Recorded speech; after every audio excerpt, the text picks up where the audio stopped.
Alex Mercer woke up to the sound of his phone ringing. He reached over and grabbed it from his nightstand, squinting at the bright screen. The caller ID showed unknown number. Alex sighed and answered it anyway. "Hello, Mr. Mercer," a formal voice asked. "Yes, that's me," Alex replied, sitting up in bed. The morning sun peeked through the cabin windows, illuminating the rustic interior of his Montana home. "This is Carol Franklin from NASA. We need to speak with you about an urgent matter. Would you be available for a meeting tomorrow?" Alex blinked in confusion. NASA? What could they possibly want with a wildlife veterinarian? "I suppose so," he said slowly. "May I ask what this is about?" "I'm afraid I can't discuss it over the phone, Mr. Mercer. A car will pick you up at 7 a.m. tomorrow. Please pack for at least 1 week." Before Alex could ask more questions, the call ended. He stared at his phone, wondering what was happening. The next day, Alex found himself in a sleek black car heading toward a private airfield. From there, a jet took him to a hidden NASA facility. Armed guards escorted him into a large conference room where 5 serious-looking people sat around a table. A woman with short gray hair stood up. "Mr. Mercer, I'm Dr. Patricia Wells, NASA's Director of Special Operations. Thank you for coming on such short notice." Alex nodded, still confused. "Why am I here?" Dr. Wells pressed a button, and the lights dimmed. A holographic display appeared above the table, showing stars and planets. "Mr. Mercer, what I'm about to tell you is classified at the highest level," she said. "For the past 30 years, Earth has been observed by alien civilizations." Alex felt his mouth drop open. Aliens? Real aliens? Yes. 3 months ago, we received an official invitation from something called the Galactic Council. They want Earth to send its first representative. Another person at the table, a man in a military uniform, spoke up. "We've been watching you, Mercer. Your work with dangerous animals is impressive. You've handled wolves, bears, even that rogue tiger last year, without tranquilizers." Alex shrugged. "Animals aren't that different from people. They just speak a different language. If you learn to read their signals, you can usually avoid conflict." Dr. Wells nodded. "That's exactly why we want you. The Council is made up of hundreds of alien species. We need someone who can adapt quickly, who can read body language and signals that aren't human." "But surely you have diplomats, scientists." "We do," Dr. Wells interrupted. "And Lisa Chen, our top diplomat, will be going too. But you have something special, Alex, something we can't train." Alex stood up and paced around the room. "This is crazy. I work with Earth animals. Alien life forms could be completely different." Dr. Wells walked over to him and placed a hand on his shoulder. "The basics of life have patterns, Alex. Fear, aggression, curiosity. These things might be universal. We need someone who can spot those patterns." For the next 3 weeks, Alex underwent intensive training. He learned about space travel, basic protocols for first contact, and what little they knew about the Council. Lisa Chen, a sharp-minded diplomat in her 40s, worked closely with him, though she clearly had reservations about sending a wildlife vet to represent humanity. On the day of departure, Alex stood before the sleek spacecraft named Starlight Voyager. His stomach tightened with a mix of fear and excitement. "Ready?" Lisa asked, standing beside him. Alex looked at the ship, then up at the sky. "No," he said honestly, "but let's go anyway." They boarded the ship, and Alex strapped himself into the specially designed seat. As the engines roared to life, he closed his eyes and thought about his cabin in Montana, wondering if he would ever see it again. The Starlight Voyager lifted off, carrying humanity's first representatives into the stars. After 3 weeks of space travel, the Starlight Voyager slowed as it approached a massive structure floating among the stars. Alex pressed his face against the viewport window, his eyes wide with wonder. The Galactic Council station looked like a giant metal flower with many petals spreading outward from a central hub. "It's huge," Alex whispered. Lisa nodded. "Home to representatives from over 300 species. Try not to stare too much when we get inside." Their ship docked with a gentle bump. When the doors opened, Alex took his first breath of alien air. It smelled clean, with a hint of something like cinnamon. Standing at the entrance was a tall being that reminded Alex of a praying mantis, but with blue-green skin and 4 arms. It wore a flowing silver robe with strange symbols. "Welcome, humans," the creature said in perfect English. "I am Scrath, your assigned liaison. I will guide you through your orientation." Alex fought the urge to step back. Instead, he studied the alien's movements, the way its antennae twitched, how it held its upper arms slightly higher than its lower ones. He recognized a posture of formal greeting, not unlike certain human cultures. "Thank you for your welcome," Lisa said with a small bow. "I am Lisa Chen, Earth's diplomatic representative. This is Alex Mercer, our specialist in interspecies relations." Scrath led them through wide corridors, filled with beings of every shape and size. Some looked almost human. Others were so strange that Alex couldn't tell their front from their back. A group of floating gas clouds drifted by, contained in transparent bubbles. "The Council has been watching Earth for many decades," Scrath explained as they walked. "Your species is viewed with both interest and concern." "Concern?" Alex asked. Scrath's antennae quivered. "Humans develop very quickly. Some council members worry about your aggressive tendencies." Lisa shot Alex a warning look. "We come in peace," she assured Scrath. "Earth is eager to learn and share knowledge." They continued the tour, seeing meeting chambers, living quarters and gardens filled with plants from 100 worlds. Alex noticed that many aliens would nod or gesture at Scrath, but quickly move away from the humans. As they rounded a corner, Alex noticed something strange. Ahead was a wide corridor with dark purple lighting. Unlike the busy halls they had passed through, this one was completely empty. "What's down there?" Alex asked, pointing. Scrath's body stiffened. "That section houses the Vorlax delegation. And why is everyone avoiding it?" Alex pressed. Scrath seemed uncomfortable. "The Vorlax are difficult to deal with. They are an ancient species, very powerful. They bring their guardian beasts with them, creatures called nightshades." "What are nightshades?" Lisa asked. "Apex predators," Scrath said quietly. "The most dangerous non-sentient life forms known to the Council. They have destroyed entire colony ships. Their skin can withstand most weapons, and their teeth can crush metal. The Vorlax are the only species that can control them." Alex felt a familiar tingle of curiosity. It was the same feeling he got when hearing about a new dangerous animal on Earth. "I'd like to see one," he said. Lisa grabbed his arm. "Absolutely not. We're here to establish diplomatic relations, not satisfy your curiosity about alien animals." "The human would not be permitted anyway," Scrath added. "Only Vorlax handlers may approach them. Even looking at a nightshade directly can trigger an attack." They continued to their assigned quarters. Comfortable rooms with strange furniture designed to accommodate human bodies. After Scrath left, Lisa turned to Alex with a serious expression. "Tomorrow is the introductory session. All new species present themselves to the Council. Stay beside me, speak only when spoken to. And please don't mention those nightshade creatures."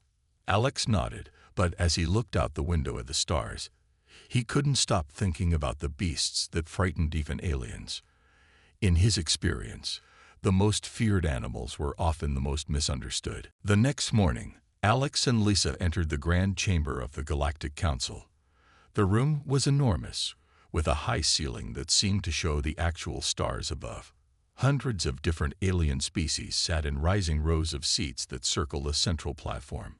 "Remember, just follow my lead," Lisa whispered as they walked toward the platform.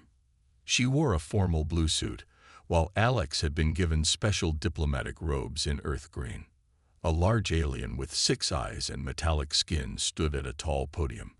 We welcome the representatives of Earth, a developing world from the spiral arm of the Milky Way galaxy, it announced in a booming voice.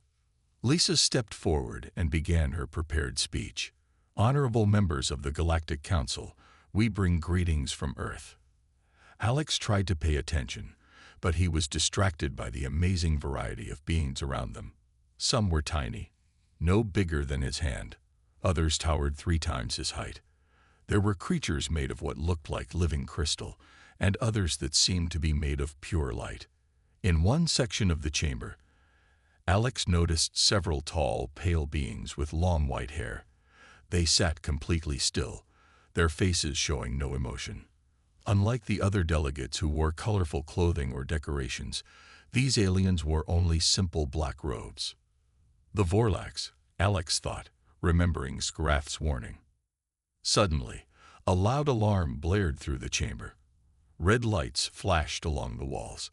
The alien at the podium spoke rapidly in a language Alex didn't understand, but the translation came through his earpiece. Security breach in Section 12. All delegates please remain calm. Instead of remaining calm, the chamber erupted in chaos. Aliens rushed toward the exits, some flying, others slithering or rolling. The Vorlax stood up as one, their faces showing the first emotion Alex had seen: alarm. What's happening? Alex asked Lisa, who was being pulled toward a side door by a security guard. I don't know.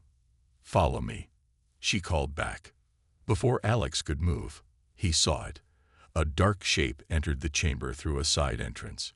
It moved with incredible speed, leaping over rows of seats. It was roughly the size of a horse, but with 6 legs and a long, powerful tail. Its body was covered in black scales that seemed to absorb light, except for glowing blue patterns that pulsed along its spine. The creature's head featured multiple eyes and a mouth full of teeth arranged in 3 separate rows. Nightshade, evacuate immediately, shouted a guard. The remaining delegates fled in terror. Security forces in armor rushed in with weapons raised. The Nightshade roared, a sound that made Alex's bones vibrate. Amidst the panic, Alex remained still. He watched the creature's movements carefully.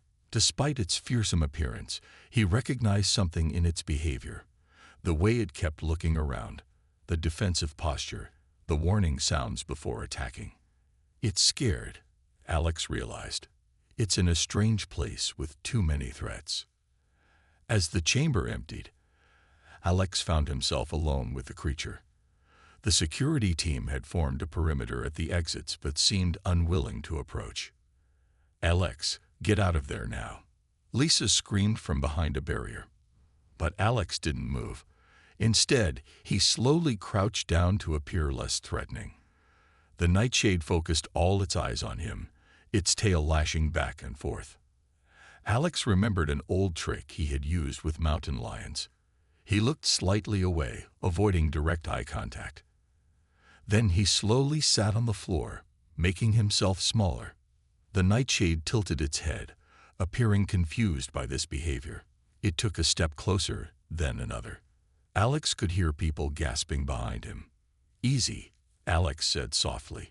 Nobody's going to hurt you. He knew the creature couldn't understand his words, but animals often responded to tone. The Nightshade was now only a few feet away. Up close, Alex could see its scales weren't just black. They contained subtle patterns like a starfield. Very slowly, Alex raised his hand, palm up, and extended it toward the Nightshade. On the security monitors throughout the station, hundreds of aliens watched in horror as the human did the unthinkable. He reached out to pet the galaxy's deadliest predator. Time seemed to freeze as Alex's hand remained extended toward the Nightshade. The creature's multiple eyes studied him, glowing with an inner blue light. It made a low rumbling sound, like distant thunder. Alex didn't move. He kept his breathing slow and even. He had learned from years of working with dangerous animals that fear created a cycle. If he showed fear, the animal would sense it and become more aggressive. The Nightshade lowered its head and sniffed at Alex's hand. Its nostrils flared, taking in his unfamiliar human scent. Then, to the amazement of everyone watching, it moved forward and pressed its head against Alex's palm. The creature's scales felt warm and smooth like polished stone heated by the sun. The glowing blue patterns pulsed more quickly where Alex touched it, spreading outward like ripples in water. "That's it," Alex said softly. "You're not so scary, are you?" The nightshade made a new sound, almost like a purr, though much deeper. It moved closer to Alex and sat beside him, its 6 legs folding underneath its body. Suddenly, the doors burst open. A group of the pale Vorlax entered, followed by security forces. They stopped abruptly at the sight before them. One of the Vorlax stepped forward, its white eyes wide with disbelief. "Impossible," it said in a whispery voice. "The beast should have killed you instantly." Alex kept his hand on the nightshade, which was now leaning against his side like a giant cat. "I think she was just scared and confused, not aggressive." "She?" the Vorlax asked. Alex nodded. "Based on size and markings, I believe this is a female. On Earth, female predators are often larger and more dangerous when they feel threatened." The Vorlax turned to its companions and spoke in a strange language full of clicking sounds. They appeared to be arguing. Finally, it turned back to Alex. "I am Kazril, lead handler of the Vorlax delegation. No non-Vorlax has ever touched a nightshade and lived. What you have done is unprecedented." By now, Lisa had pushed past the security line and approached carefully. "Alex, are you all right?" she asked, keeping her distance from the nightshade. "I'm fine," Alex replied, still petting the creature. "She's calmed down now. I think she just got loose and panicked in the unfamiliar environment." Kazril approached, moving slowly. The nightshade noticed and growled, the blue patterns on its back flashing brighter. Alex felt it tense under his hand. "It's okay," he said to the creature, though he wasn't sure if his words meant anything to it. But his calm tone seemed to help. The nightshade stopped growling, but kept its eyes fixed on Kazril. "She responds to your voice," Kazril observed. "This has never happened before." More aliens were returning to the chamber now, keeping a safe distance, but watching with obvious curiosity. Sgrath pushed through the crowd, all 4 of its arms moving in agitation.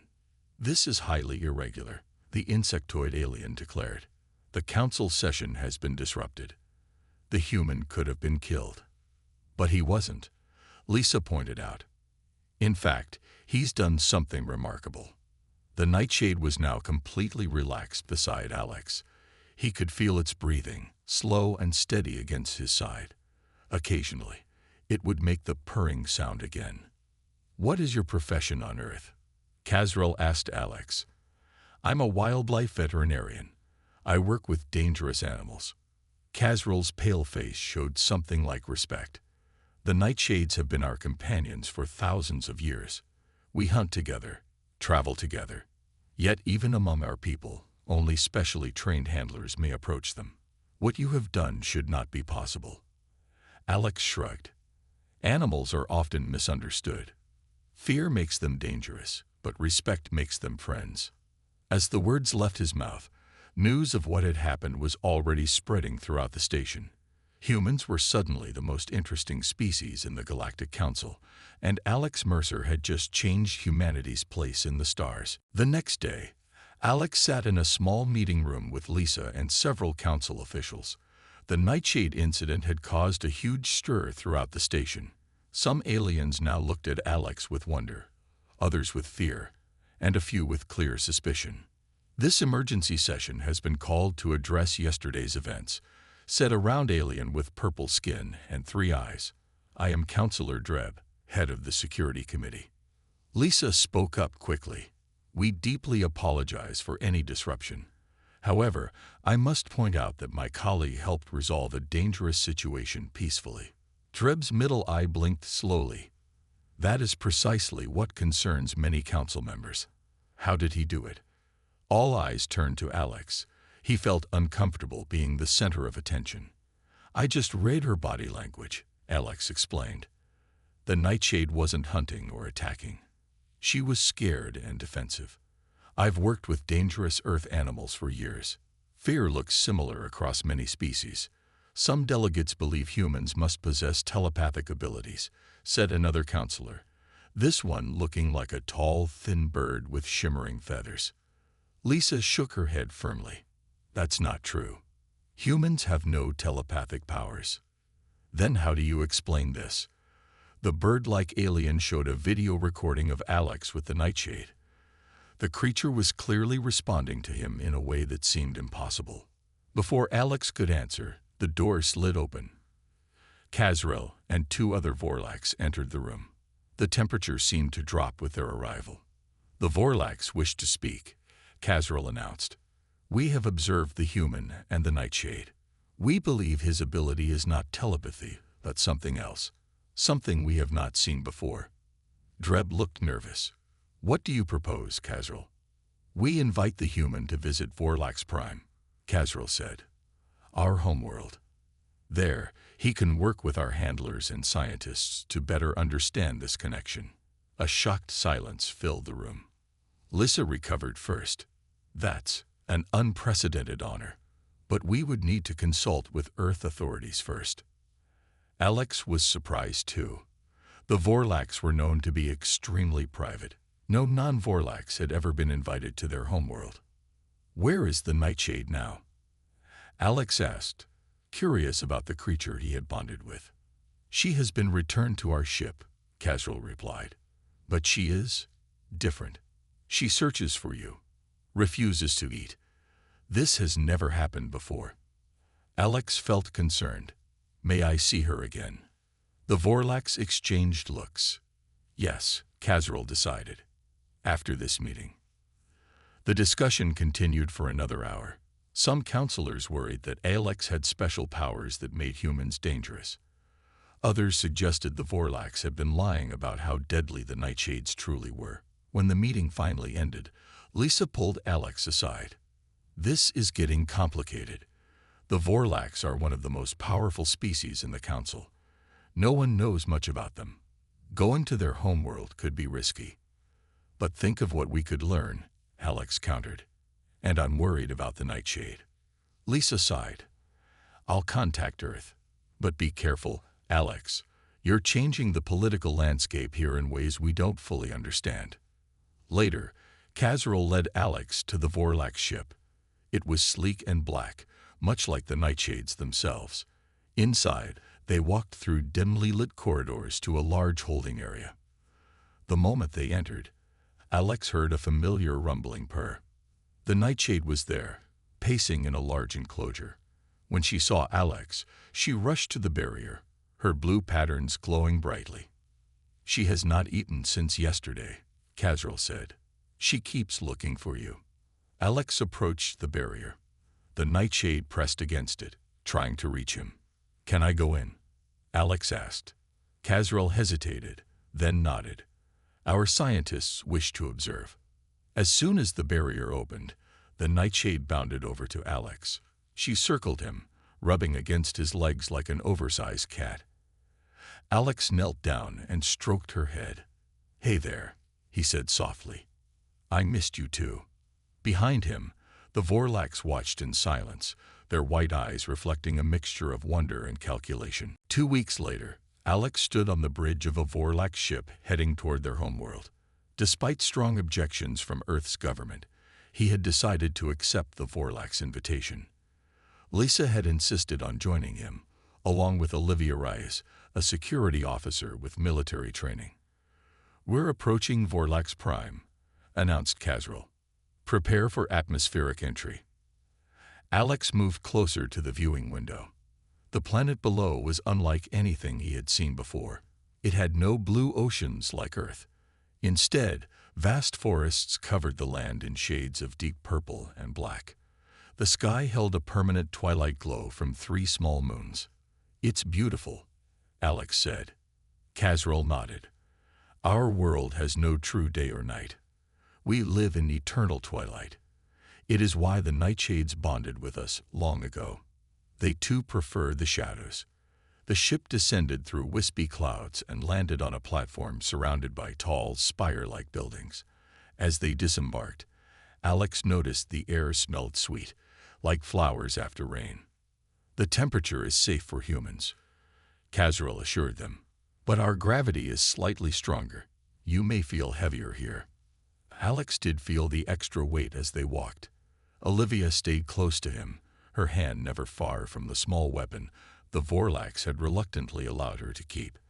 "Where is the Nightshade?" Alex asked. He had grown attached to the creature during their journey. The Vorlax had named her Xen, which meant unexpected in their language, but Alex had been calling her Shadow. "She awaits us at the research center," Casriel replied.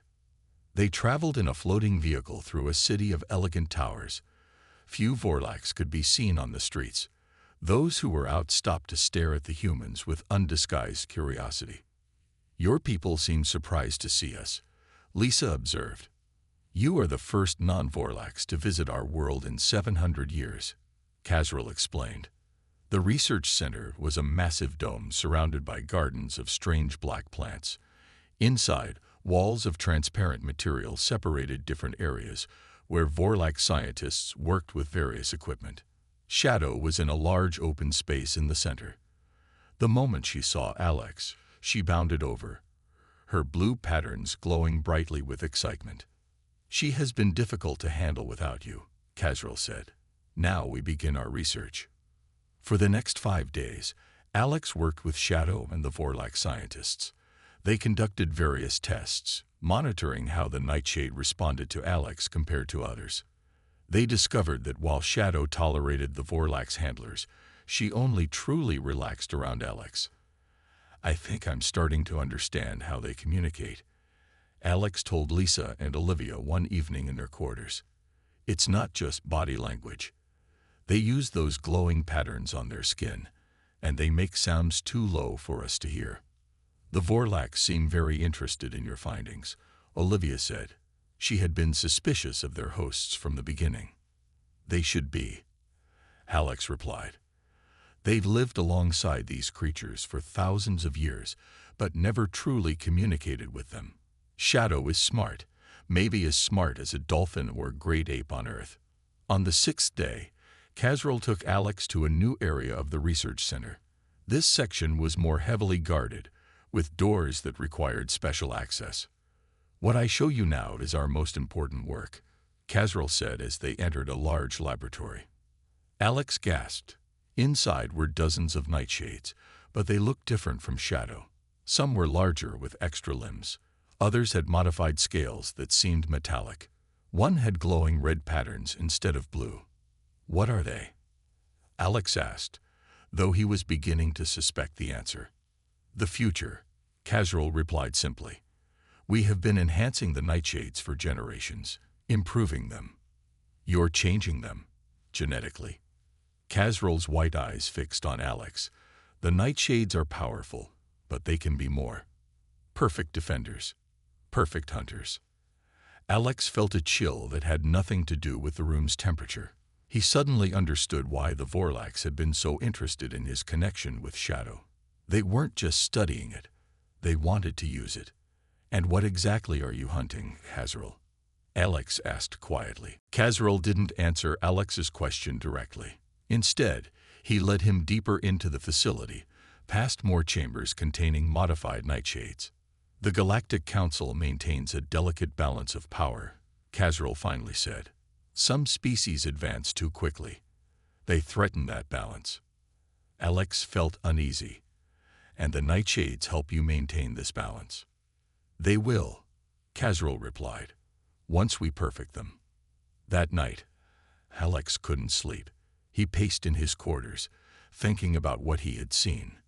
When Olivia knocked on his door, he was relieved to see her.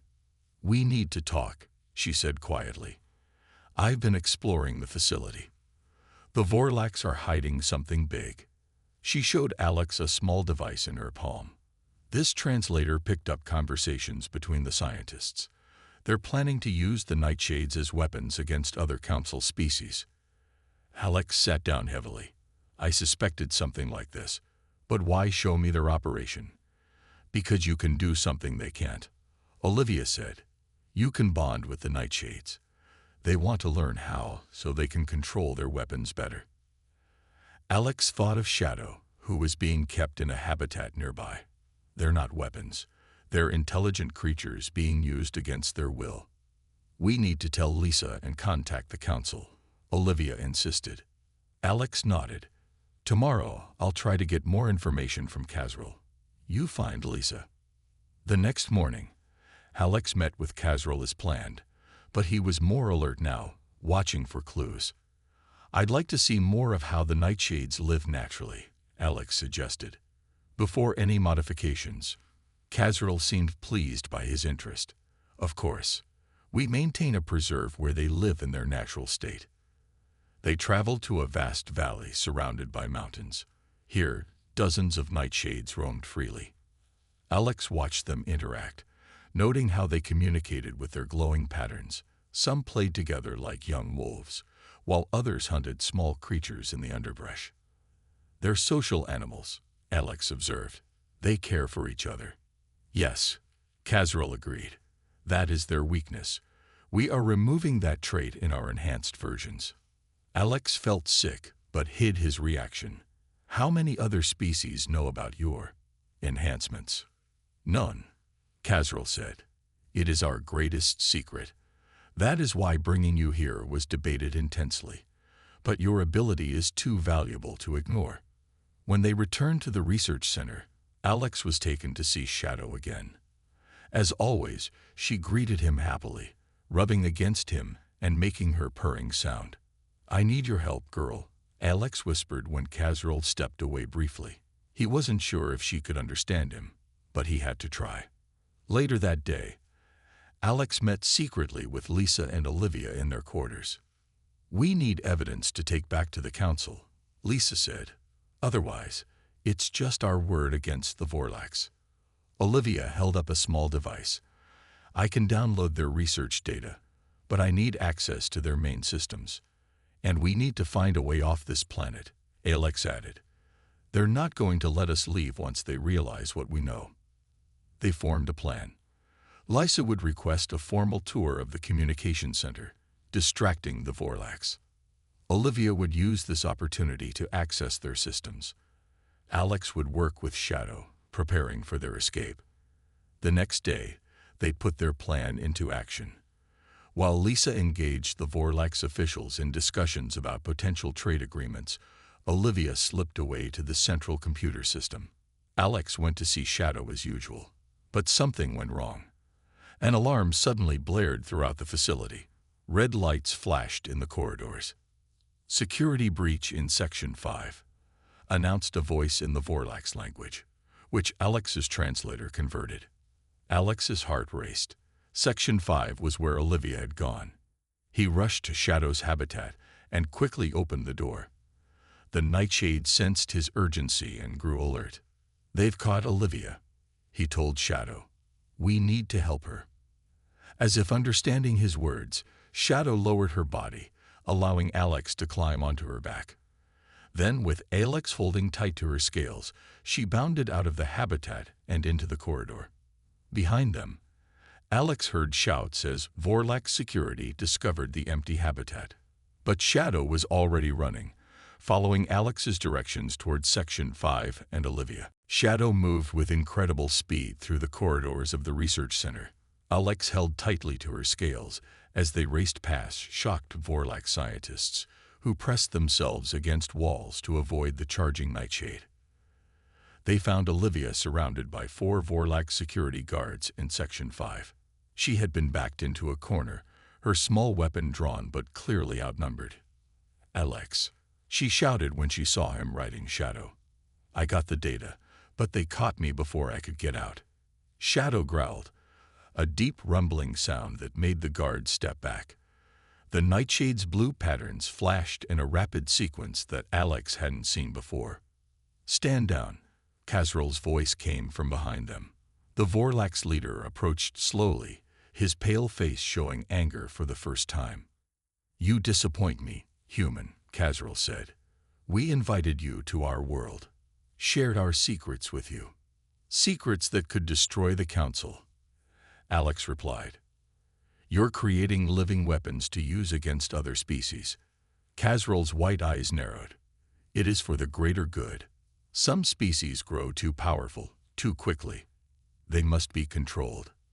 Like humans, Lisa appeared in a doorway, flanked by more Vorlax guards. Yes, Casrol admitted. Your kind advances rapidly. In a few centuries, you could threaten the established order. Alex felt Shadow grow tense beneath him. The Nightshade was watching everything, her multiple eyes moving between the speakers. The Nightshades aren't tools, Alex said firmly. They're intelligent beings. What you're doing is wrong. Casrol stepped closer. You will give us the data you stole. Then you will help us understand your connection to the Nightshades, or you will never leave this planet. Alex looked at Olivia and Lisa, then down at Shadow. He made a decision. Shadow, he said quietly, get help. Before anyone could react, Shadow leaped over the guards and raced down the corridor with Alex still on her back. Behind them, Casrol shouted orders. Alarms blared throughout the facility. Shadow seemed to know exactly what Alex wanted. She ran not toward the exit, but deeper into the research center, toward the area where the other Nightshades were kept. We need to free them, Alex told Shadow as they reached the secure doors.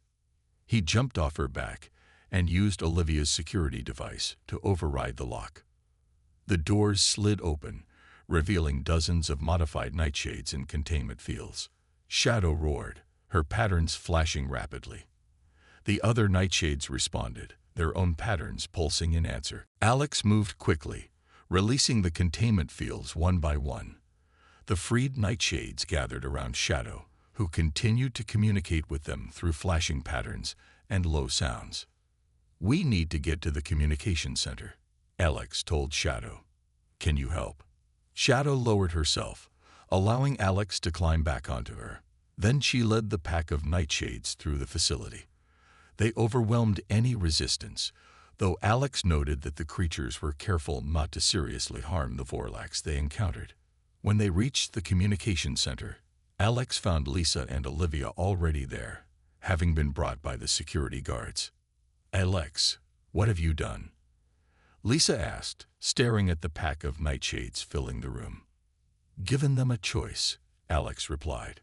He turned to Olivia. Can you send a message to the Council from here? She nodded, holding up a data chip, already working on it. Within minutes, Olivia had connected to the Council's emergency channel. Alex stepped forward to address the shocked Council members whose faces appeared on the large screen. This is Alex Mercer from Earth. I have evidence that the Vorlax have been creating biological weapons using genetically modified Nightshades. They plan to use these weapons against Council species they deemed threats, including humans. As Alex spoke, Casrol and more Vorlax security forces entered the room. But they stopped when they saw the pack of Nightshades standing protectively around the humans. 3 days later, a Council peacekeeping force arrived at Vorlax Prime. The Vorlax weapon program was shut down. The modified Nightshades were placed under Council protection, with a special team formed to help them adjust to their new freedom. As Alex prepared to return to Earth for a brief visit before taking up his new role as head of the Nightshade Protection Initiative, he knelt beside Shadow. Want to see Earth? He asked her. Shadow's patterns glowed bright blue, and she made her familiar purring sound. Alex took that as a yes. Standing on the landing platform, watching Shadow board the Council ship that would take them home, Alex reflected on how much had changed in just a few weeks. He had come to space as an ordinary veterinarian. Now he was returning as the human who had changed the balance of power in the galaxy, all because he understood that sometimes the most dangerous creatures just needed to be treated with respect.